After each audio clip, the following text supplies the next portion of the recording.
Alhamdulillah, wassalatu wassalamu ala rasulillah, sallallahu alayhi wasallam. Dear brothers and sisters, assalamu alaikum wa rahmatullahi wa barakatuh. May peace and blessings of Allah be upon you all. I welcome you all once again to our program on a series of talks on the Day of Judgment and the journey of the hereafter, with our distinguished and honored guest, Sheikh Dr. Maan, Kousa. So let's welcome him in our program. Assalamu alaikum, Dr. Kousa. Wa alaikum assalam wa rahmatullahi wa barakatuh, Abdul Jabbar. Sheikh, we were talking in our previous episode about the general scenario and the picture of Al-Hashr. So I had a question in mind. You mentioned earlier that in the graves there will be different people who are suffering from punishments and those who will be getting blessings.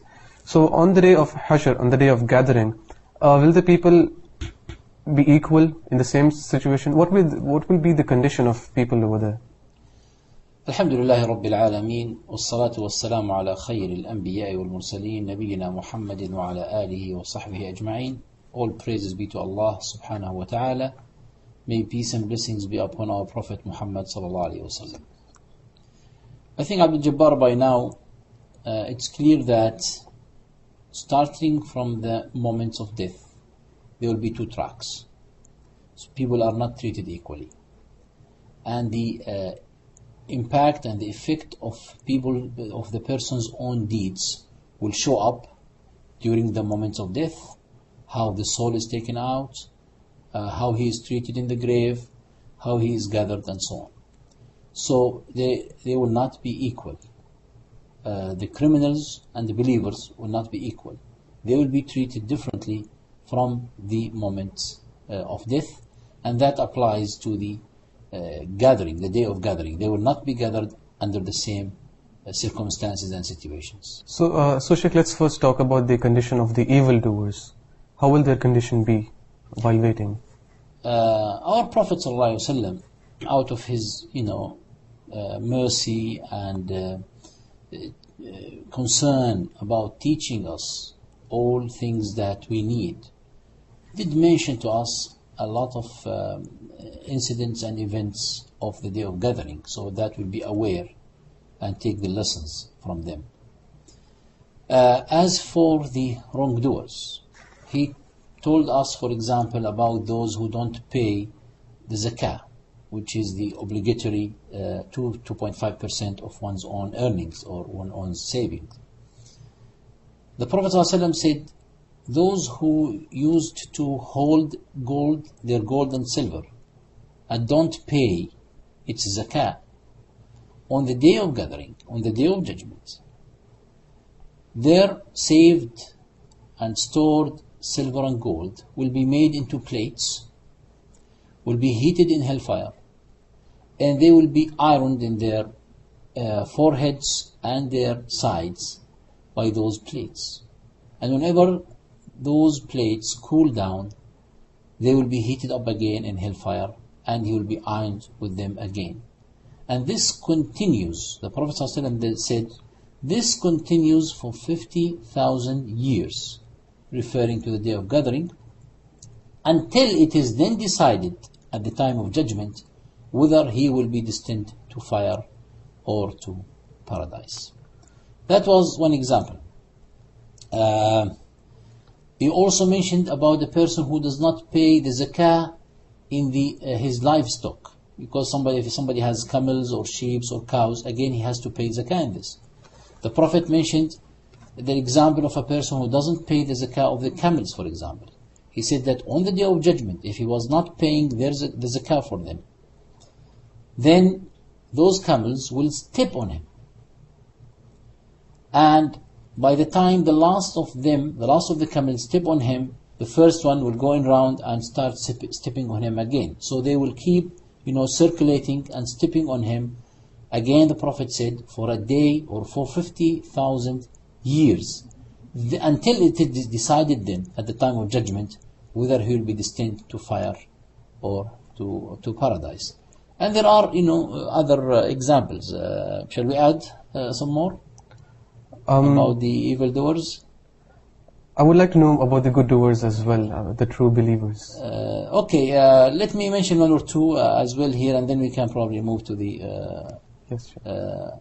The Prophet ﷺ also mentioned about the arrogant people.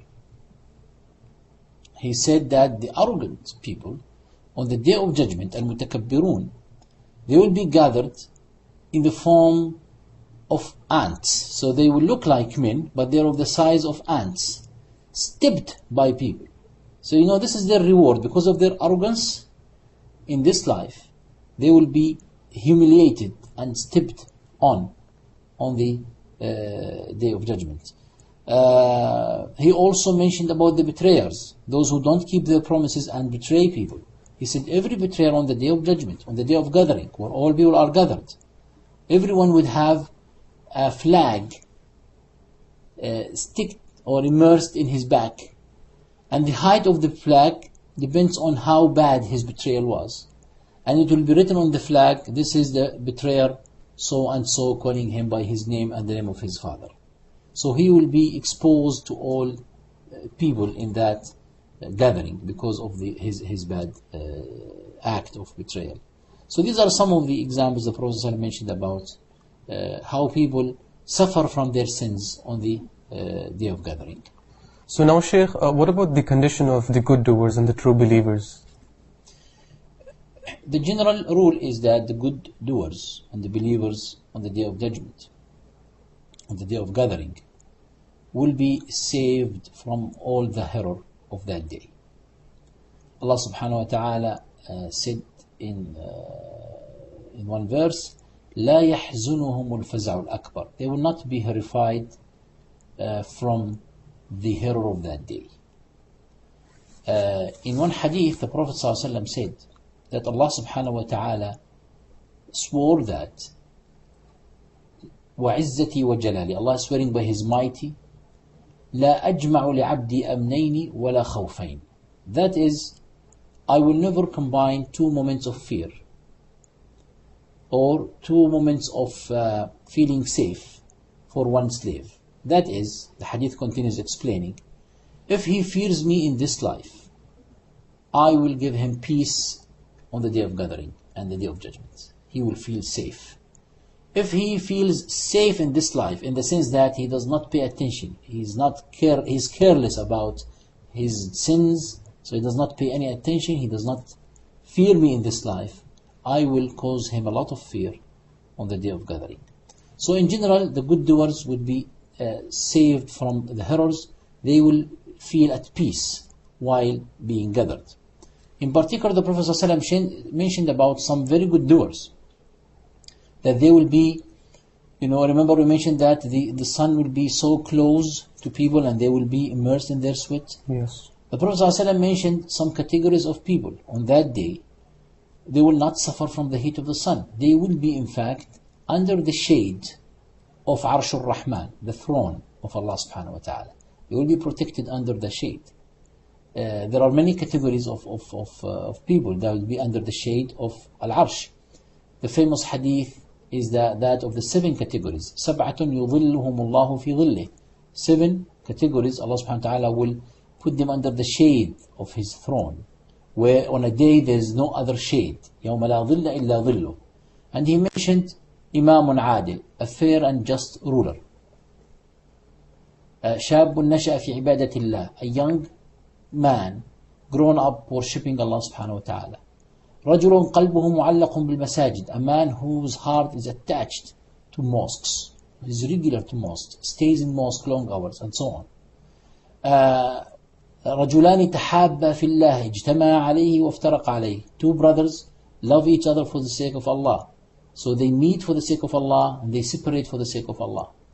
رَجُلٌ دَعَتْهُ امْرَأَةٌ ذَاتُ مَنْصِبٍ وَجَمَالٍ فَقَالَ إِنِّي أَخَافُ اللَّهِ. A man was called by a beautiful woman of a position also to commit something, to commit fornication and illegal acts, but he said, I fear Allah, and he did not respond to that. And finally he said, رَجُلٌ ذَكَرَ اللَّهَ خَالِيًا فَفَاضَتْ عَيْنَاهُ. A man, when he remembers Allah subhanahu wa ta'ala, when he's alone, he would start crying. So these are some examples of categories that Allah subhanahu wa ta'ala will put them under His shade on the day of gathering. Sheikh, you said earlier that this period of gathering will last for 50,000 years. So what will mark the end of this period of gathering? What and how will this period of gathering end? The Prophet ﷺ told us that after that long, people would like to approach their Lord, ask Him to start the judgment. Then they will approach the prophets, because the prophets are the most close, people to Allah subhanahu wa ta'ala. So they will first approach Adam alayhi salam, and they will, tell him that Allah subhanahu wa ta'ala has created you by His hand. He made the angels to prostrate to you. So please seek Allah's, intercede for us, and seek Allah's permission so that He will start judging us. Adam will decline, and he will mention the inappropriate act of him when he ate from the tree where Allah subhanahu wa ta'ala asked him not to do so. So he will decline, and he will transfer them to, or suggest to them to go to Nuh, being the first messenger. So they will go to Nuh and ask him the same question, but again Nuh will decline. And he will again mention something inappropriate he did, what he considered inappropriate. And he will suggest to them that they go to Ibrahim, being Khalilullah. So they will go to Ibrahim, but Ibrahim again will decline. And he will ask them to approach Musa alayhi salam. They will approach Musa. Musa will decline. He will mention the event that he hit a man and killed him, and he think that was inappropriate of him. So he will say, I cannot, meet my Lord and ask my Lord why I have done such a thing. But why you don't approach? And so he suggests to them to approach Isa alayhi salam, Jesus. They will approach Isa. Isa will not mention anything inappropriate he did, but he would yet suggest to them to approach our Prophet Muhammad sallallahu alaihi wasallam.